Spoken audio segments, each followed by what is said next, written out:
Have won 3 in a row. Let's bring in our main man who we talk to every single week. Twice last week, of course, due to the death of Willie Mays. And I thought Dave Flemming did a hell of a job hosting the pregame ceremonies Monday night in honor of Willie Mays alongside Kruk and Kipe. Dave, good morning, man. How you doing today?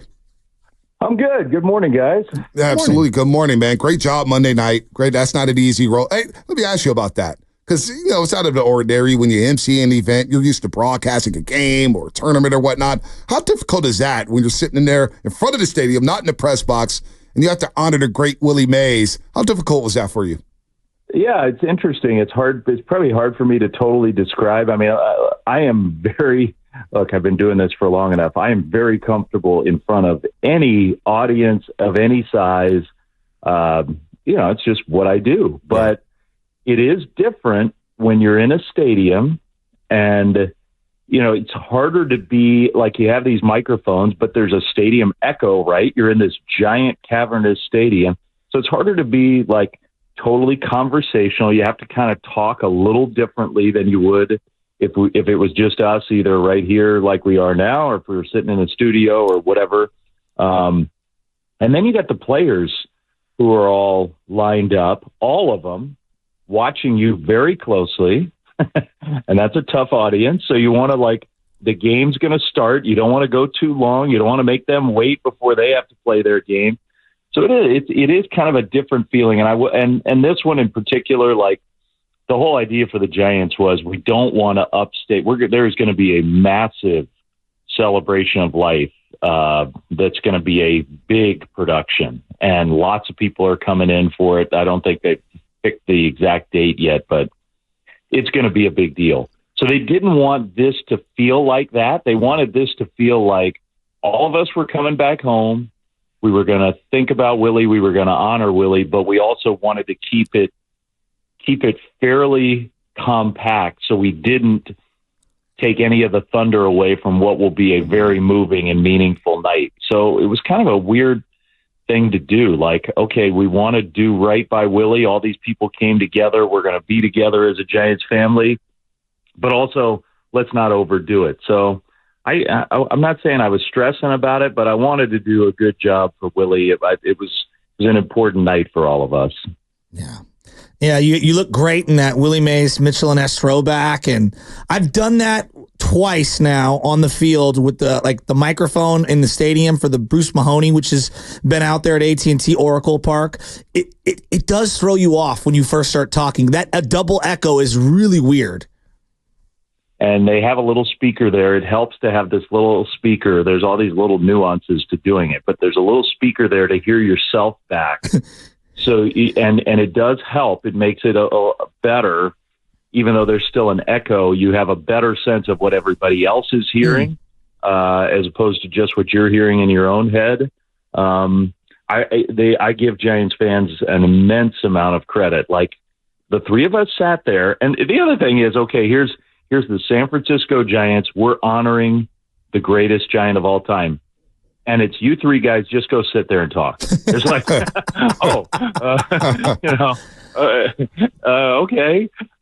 So, there's a little heat on us to say something decent, but Giants fans were so attentive. That place, I don't know if you guys could tell if you were watching. Oh, yeah. It was so quiet in there, and people were listening so closely. I mean, that was remarkable. For a big audience like that to not have half the people fidgeting or talking to the person next to them or getting up and down or whatever was pretty amazing. All right, Hayden Birdsong.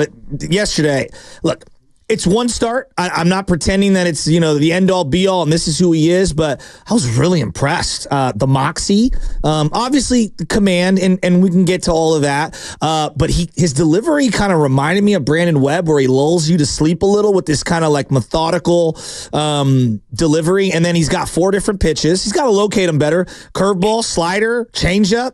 Obviously, he's got a great fastball. I really like this guy. Flem? Oh, you should. I did too. I mean, I haven't really seen him. I just didn't happen to. I don't do every spring game, so I didn't sync up with him this year. This was really my first time seeing him in person. I was very impressed. I think he's got a chance to really be good. The fastball command has to get a lot better. You cannot. and this is not me lecturing him. I was totally impressed. He did a great job. But you can't spray the fastball with 2-foot misses all over the place and succeed at long term. Like, you got to tighten that up. You don't have to throw every one of them for a strike. You just have to be a little more precise with that pitch. This changeup that he threw last night, like, he ended up getting a ton of swings and misses on that thing. And I bet you he threw it more in that start than he ever has in any start in his professional career. We were told this is not a pitch he's very confident in. He doesn't throw a lot of changeups, but we were told it has a chance to be a good one. And I thought it was great. And I credit to Patrick Bailey. He just kept calling it because Birdsong, that's not a big part of his repertoire. So the size, he's got the body to be a starter. He can fill out. He can definitely get a lot stronger. So that's going to happen. You should be excited about his potential. That is a kid who he could make a lot of starts for the Giants. I really enjoyed watching him. And let's be honest, Flem, they're going to need him to probably make a lot of starts. We don't have any idea when Blake Snell's coming back, Robbie Ray, even Kyle Harrison. We don't know when he's coming back here. So you're probably going to need Hayden Birdsong around here for a little while longer, especially with the Dodgers coming to town and going down to Atlanta. And, of course, playing the Cleveland Guardians, who are one of the best teams in all of baseball here. But this bullpen, I got to give a shout out to the bullpen. They've been struggling a lot, especially during that 5-game losing streak, Flint. But to come back home and win the first 2 games against the Cubs, who are a 500 team, we get it. But to win those 2 games with the bullpen, Spencer Howard picking them up on Monday night. This is a step in the right direction. Even Luke Jackson last night, for crying out loud, gave you an inning plus yesterday. Positive signs for the bullpen over these last 3 games, Flem. Spencer Howard won him 2 games. Yeah, he won him Monday's game, and he won him Tuesday's game as well by doing what he did. Like, that's how powerful one great performance can be. They do deserve a lot of credit because they've been pushed hard. And I will say this about Bob Melvin and Brian Price. Like, they've pushed it. They've had to. There's been no choice. They have no options. This is all they got. But they've somehow managed to keep most of those guys from having to go, tough back-to-backs, or I don't think we've hardly seen any 3 in a rows. So they have, and the only way you can do that is if everybody's contributing. You have to be comfortable with, okay, on the days that we can't use Walker or can't use Rogers, we're going to use Miller and Rodriguez. And so those guys get a lot of credit. They're going to have to work again today because Jordan Hicks, look, we're getting to that point where Jordan Hicks, I think, is feeling the burden of the workload of making this conversion. So here we are. It's not even July yet, and they are going to have to account for that, which is part of the deal with Hicks. He's having a really good year, but it's not like the Giants bullpen is going to get eased up on anytime soon. No. Well, I think Tyler Rogers will be their all-star. I could be wrong here, but I feel like he's having an all-star-like year. But it's not just him. That inside move, runners on first and second with 2 outs, down 1 the Cubs are at that point, and for them to get a guy on an inside move the way that they did, it was shocking. Especially given how bad they've been at holding runners on and just slowing down the running game. And they also had a back throw down to first base. A bunt the other night with Estrada, bunting to kind of get that rally going after Chapman hustles. Are those little things, are those from Bob Melvin? Is that something, because it feels like an emphasis on the details. I didn't see that in the bag of their repertoire as a coaching staff the last couple of years. The bunt, I think, was Tyro's on his own. Although I do think that the Giants are at least considering, as a staff, like how can we help this beat up team right now if we have to pick a spot for a hit and run or a sacrifice or a play like that. I think they are. I think more than before, those options are a part of what the Giants are thinking about when a game goes on.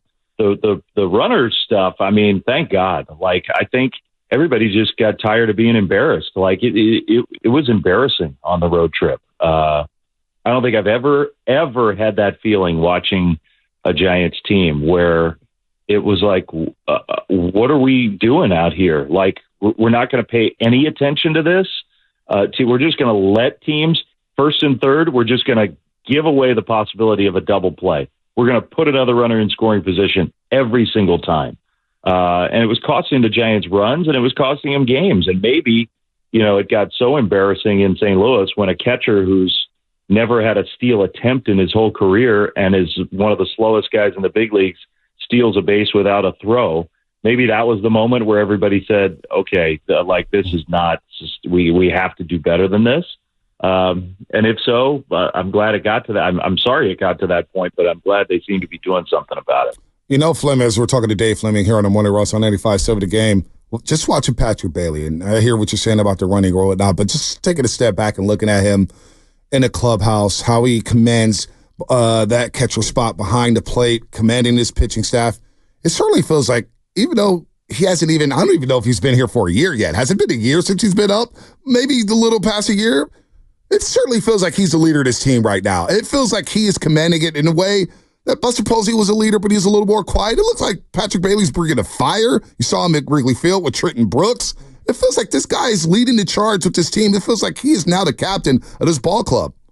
Yeah, I think that's a pretty good read, actually. I mean, Webb to me is still the leader, but when you're a starting pitcher, you can have leadership in different kinds of ways, but you need a leader of the position group. And, I think Chapman is one of those type guys, but this is his first year here.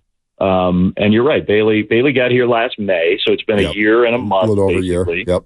And I think you're right about that. Like, he's starting to take more ownership, and when it's your catcher, that's even better. Like, the best possible scenario is your catcher is one of your best players and is your leader on the field. Like, that is a recipe for long-term success. So keep doing it. Look, Patrick is hard on himself. He hasn't been perfect. He's missed some blocks around the plate lately. And it's you just start to wonder, like, is the running stuff grinding on him? Has it been distracting? He's trying to fight through that and not get too frustrated. I think both the Giants catchers are very frustrated with the pitcher's inability to give him a chance to throw out base stealers. That wears on you because that's going on your numbers, even though it has nothing to do with you. Yeah. So I give him credit for not getting overly frustrated by that. He's getting better and better as a hitter. I mean, Patrick, if you look at like some of these advanced leaderboards of like biggest increase year over year in line drive rate, biggest increase in sweet spot rate, biggest increase in average exit velocity, Patrick's like at the top of those. So of all the hitters in baseball, he's making some of the biggest improvements, and it's very exciting. I like where his game is at, Shasky. No, I do 285 too. right now. Well, I just think catcher is one of those positions. If you look at all the greatest teams of all time, there's always a great catcher that's associated with it. Big Red Machine and Johnny Bench, the Cardinals of recently with Yadier Molina, obviously Buster Posey, Jorge Posada, like just Gary Carter. Go back, Munson. Go back to all the great teams. Like, you got to have a great catcher. I mean, there was he was going to pinch hit the other night, and they switched him around to go the other way, and bang, he just rips one into right field. I feel like he's a throwback player. And then, Bonte referenced this, but like Trent Brooks gets. I don't know if he was going to get pinch hit for or what. He was caught on deck unprepared after they hit a go-ahead home run. He got his second, pitch clock thing, and you could see the fire. Like, come on, man, call timeout or do. He said something to that effect where the cameras caught him, and I'm like, well, it's good to see a little fire in that Giants dugout. And so to Bonte's point, I really feel like he's taking the bull by the horns here. Me too. I agree, and I think we could stand to see. Baseball is never going to be like the other sports. Like, you can't yell and scream every day. Yep. But there are some moments where you do want to see. The Giants have such a nice guy team. They have such a group of like people you like to hang around, and they're good to each other. And you would like to see a little crankiness sometimes. And I think Patrick's suited to do that. Like, he can get cranky in a good way. And just to emphasize that final point, like, would you have a great catcher, you're way ahead of the game. And it's part of what has been exciting about that. I know there's been a lot that's been frustrating about the Giants over the last year, but maybe the most exciting thing about them is his emergence. And he can be the foundational piece for this team. He can be, because Buster Posey was that. And with a catcher, it's always more subtle. It's not going to be Ohtani offensive numbers. It's not going to be, but he can be that important to the Giants. He really can be. Flynn, before we get you out of here, how crucial is this stretch for the Giants here? Obviously, we talked last week about it. Maybe you have to alter your philosophy. I know playoffs are the goal. Playoffs. We've heard it from everybody, heard it from you. But now with the Dodgers, Braves, Guardians, it certainly feels like this is a great litmus test to see where the Giants are at. And I know they have injuries. Boy, I just want to see them compete and win a couple of these games over the next 10. I know today you got to go for a 4-game sweep, but boy, the Dodgers, Braves, and Guardians, if you could just get to 500 over that stretch or maybe go 4-5, 5-4, I'll take that in a heartbeat, Flem. Yeah, and you come back home, and I know the Blue Jays haven't been great, but they're fighting hard to try to stay in it. And then you got the Twins, who are a very good team. I think, to me, like, okay, from today we're talking until the All-Star break. So can you survive 2 weeks where you at least sort of hold your position? I think then you got a chance to kind of hit the refresh button, give those bullpen arms a chance to feel better, and then finally, hopefully, you start to get a couple extra starting pitchers and you can bring some normalcy here. I feel for everybody. Like, I know that Giants fans right now are really, speaking of cranky, really cranky. And a lot of things have not gone well. But much of what's happened in the last few weeks is like, how do you control all these injuries in one part of your team? It's just had this trickle-down effect that has made it very hard to be a functional roster. And sometimes you just can't control that stuff. So survive a really tough stretch coming up. I mean, the Dodgers are playing so well, and the Braves are the Braves, and Cleveland is unbelievable. Like, I can't believe how good Cleveland is. Cleveland's hit more home runs. They've hit more home runs than Atlanta has. Right. Yeah. That's amazing. Try to survive this road trip and this weekend and see where you're at. I don't want to get too deep into it because I feel like we've kind of diced into the words of what someone says, and we're always looking to create, some sort of an issue when there isn't. But what's going on with Blake Snell? Is he coming back anytime soon? What's your sense on when he might be able to return to the rotation? Yeah, I haven't talked to him. I wish I knew. I don't know why he's feeling like, I saw those comments he made. I don't know why. I don't know who it is. I mean, Bob Melvin's not pressuring him. Farhan's not pressuring him. Like, everybody, they're paying him $32 million this year, and they're letting him set his own program. Like, he's dictating what he's doing. And so, I mean, there's definitely frustration, but I don't think there's anybody pressuring him. At least I certainly haven't seen that. Maybe, I don't know. Maybe it's happening and I don't see it. But, he obviously, the last rehab start was terrible. And so he needs at least one more. I mean, the Giants were really hoping that maybe that's where the pressure point was. Maybe somebody said to him, hey, let's get you out there in AAA. And if it goes well, we'll see. And I think, maybe for Blake, it was like, I know I need more than just one.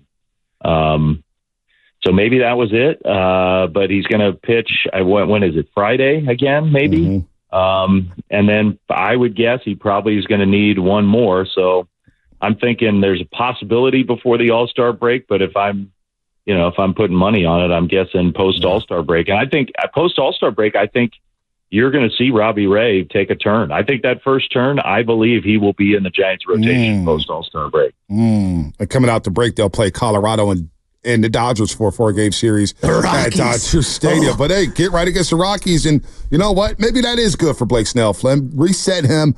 Maybe I don't want to see him until the All-Star break because you know what? He could wash away a lot of those bad memories from the first half if he comes back and dominates in the second half of the season. And his lifetime numbers in July, August, and September are really, really good.